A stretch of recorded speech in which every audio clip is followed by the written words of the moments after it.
release the song and then promote it. Because people nowadays are like, oh, where can I listen to it? And it's like, oh, it's coming out 3 months. And then they lost interest after 3 months. You know what I mean? No, I get it. I feel like people nowadays, I get that excited. I see a band like drops a single. It's like, yeah, single. I want an EP. I'd be happy if every band ever just did EPs every month, and it's just when we did Witch Eater did our EP. Yeah. We didn't do like a lot of promotion for it. Terms prior, we announced it, and then we dropped a couple singles from it, and then we ended up doing an EP release show.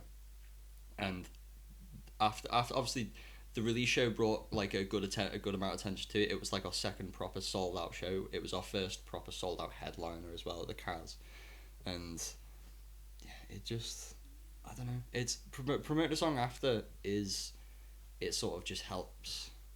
I've lost my train of thought. Because doing it afterwards is more immediate though, isn't it?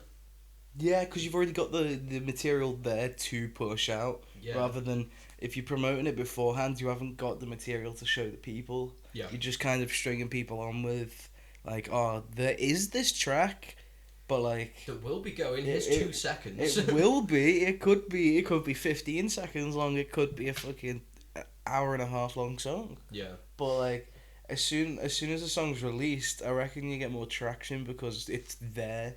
It's obviously it's out there. Yeah. It's available to the wide mainstream public. I think it's more of a thing of like keeping it just in people's faces as well. Mm-hmm. It's like if a band drops a song and you put a thing on story and you see it once, it's like, oh yeah, you listen to that song once and that's it, and it's like, oh, you might listen to it again.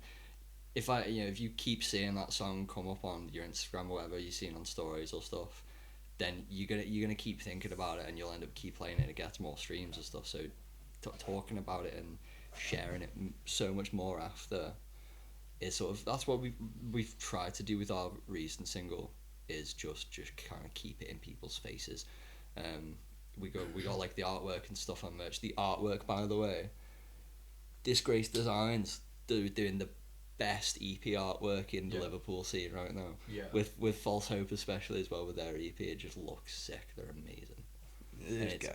It's that kind of helps as well as having a good image for the song. It's like, oh, you see the PS1 cover and it's like, oh, that's cool, and it's it's just in your face.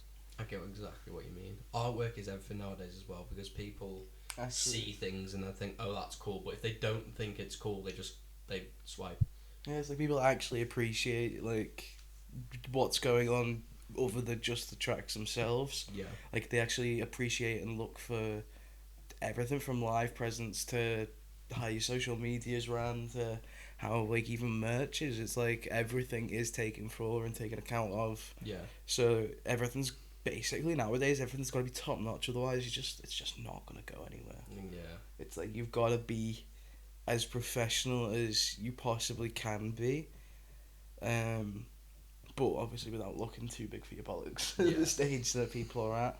You got to remember as well that musicians aren't musicians anymore. They're video editors, they're photographers, they're actors. Yeah, they're everything. It's rather than just picking up a guitar, going into a studio and recording some tracks. It's you've got to run a whole business. It's not just playing songs.